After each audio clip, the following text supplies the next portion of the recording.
ஓம் ஸ்ரீ மகாலட்சுமி ச வித்மஹே விஷ்ணு பத்னியே ச தீமஹி தன்னு லக்ஷ்மி பிரச்சோதயாத். ஸ்ரீ குருபியோ நமஹ. அனைவருக்கும் நமஸ்காரம். இன்று வெள்ளிக்கிழமை நாம் ஸ்ரீ வேதாந்த தேசிகர் இயற்றிய ஸ்ரீ ஸ்துதி பாராயணம் செய்யலாம். வேதாந்த தேசிகர் ஒரு பக்தனுக்காக காஞ்சிபுரம் வரதராஜ பெருமாள் கோவிலில் பெருந்தேவி தாயார் சன்னதியில் மனமுருகி ஸ்ரீ ஸ்துதியை பாடினார். அதாவது ஸ்ரீயான மகாலட்சுமியை போற்றி பாட இதை கேட்டு மனமுருகிய மகாலட்சுமி தேவி தங்கத்தை கனகதாரை போல் மழையாக பொழிந்தாள். இந்த ஸ்ரீஸ்துதி இப்போதும் திருமலையில் ஒலிக்கிறது.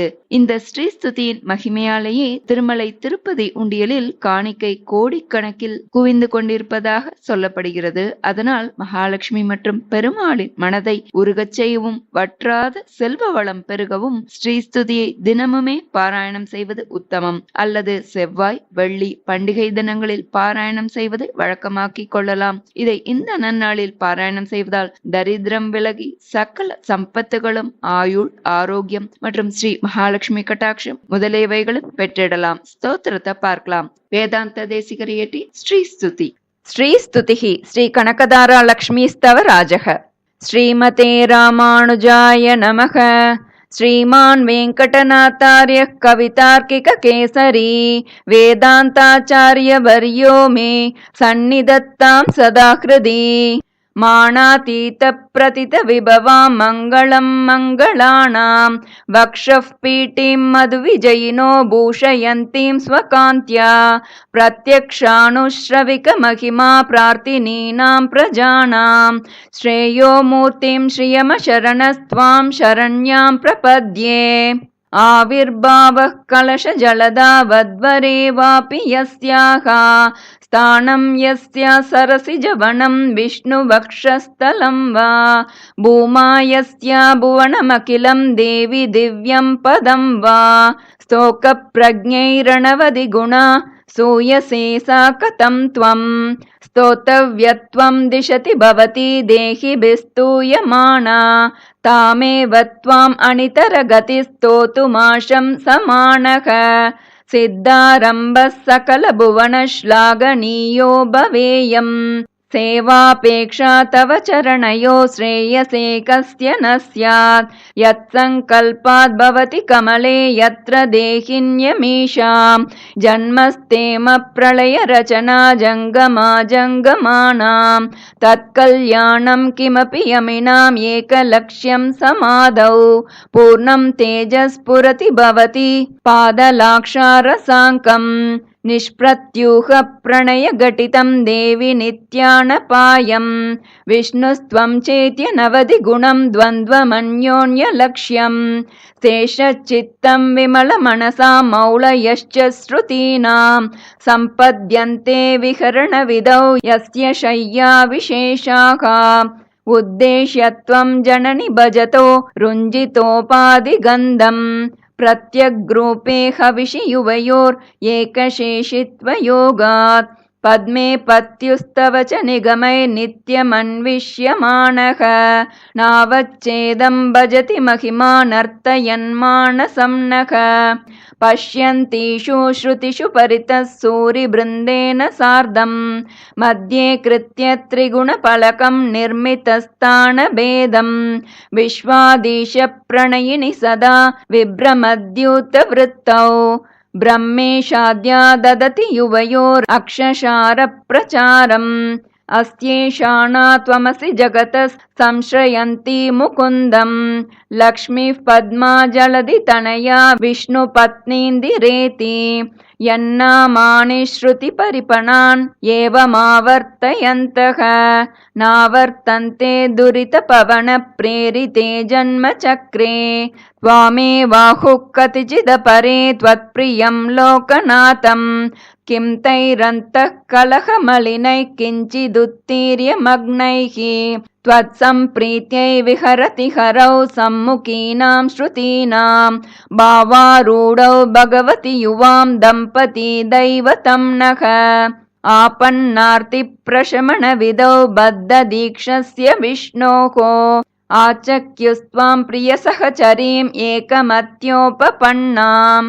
प्रादुर्भावैरपि समतनुः प्राद्वमन्वीयसे त्वं दूरोक्षिप्तैरिव मधुरता दुग्धराशेस्तरङ्गैः दत्ते शोभां हरिमरकते तावकी मूर्तिराद्या तन्वी तुङ्गस्तनभरणता तप्तजाम्बूनदाभा यस्यां गच्छन्त्युदयविलयैर्नित्यमानन्दसिन्धौ इच्छावेगोल्लसितलहरी विभ्रमं व्यक्तयस्ते आसंसारं विततमखिलं वाङ्मयं यद्विभूतिः यद्भ्रूभङ्गात् कुसुमधनुषः किङ्करो मेरुधन्वा यस्यां नित्यं नयनशतकैर्येकलक्ष्यो महेन्द्रः पद्मे तासां परिणतिरसौ भावलेक्षैस्त्वदीयैः अग्रे भर्तुः सरसिजमये भद्रपीठे निषण्णाम्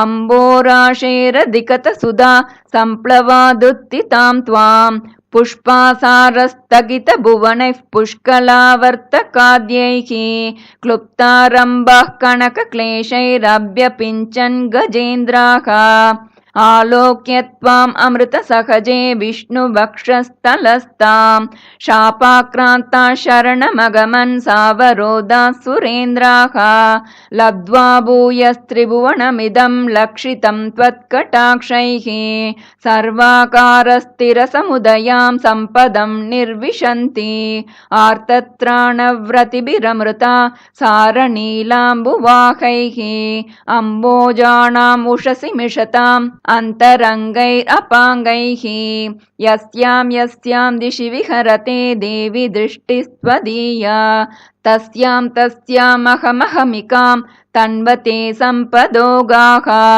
योगारम्भत्वरितमनसो युष्मदैकान्त्ययुक्तं धर्मं प्राप्तुं प्रथममिह ये धारयन्ते धनायां तेषां भूमे धनपतिगृहात् अम्बरादम्बुधेर्वा दारा निर्यान्त्यधिकमधिकं वाञ्छितानां वसूनां श्रेयस्कामा कमलनिलये चित्रमाम्नाय वाचां चूडापीडं तव पदयुगं चेतसा धारयन्तः छत्रच्छाया सुभगशिरसश्चामरस्मेरपार्श्वाः श्लाघाशब्दश्रवणमुदिता स्रग्विनः सञ्चरन्ति ऊरीकर्तुं कुशलमखिलं जेतुमादीनरातीन्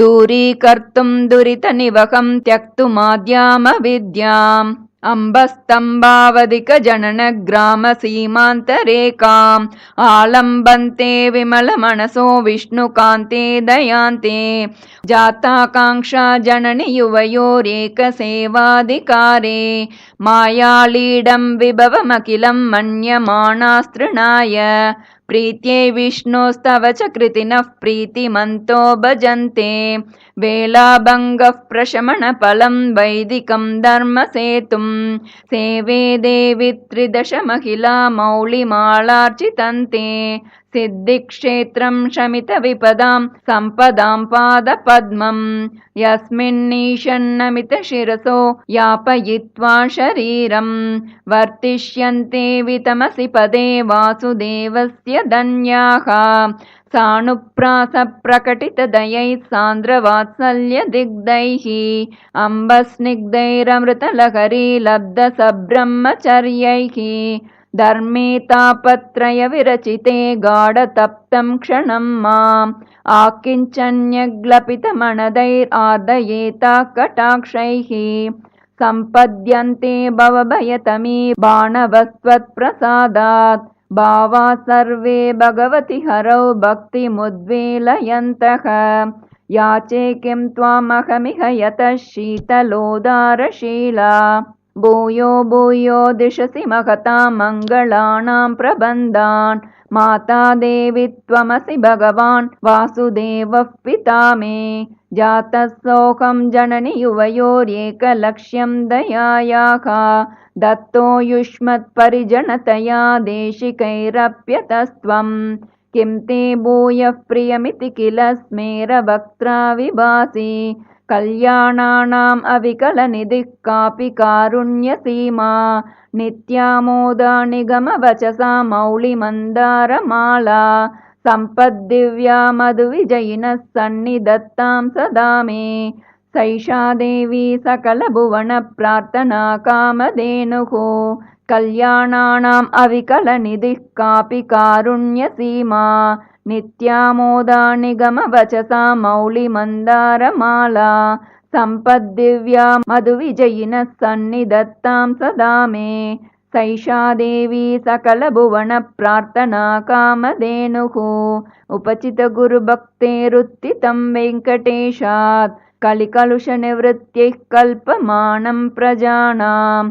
सरसिजनिलयाय स्तोत्रं एतः पठन्तः सकलकुशलसीमा सार्वभौमा भवन्ति। उपचितगुरुभक्तेरुत्थितं वेङ्कटेशात् कलिकलुषनिवृत्त्यै कल्पमानं प्रजानां। सरसिजनिलयाय स्तोत्रं एतत् पठन्तः सकलकुशलसीमा सार्वभौमा भवन्ति। कवितार्किकसिंहाय कल्याणगुणशालिने श्रीमते वेङ्कटेशाय वेदान्तगुरवे नमः। इति श्रीवेदान्तदेशिकविरचिता श्रीस्तुतिसम्पूर्णा। श्रीगुरुभ्यो नमः। हरिः ओम्।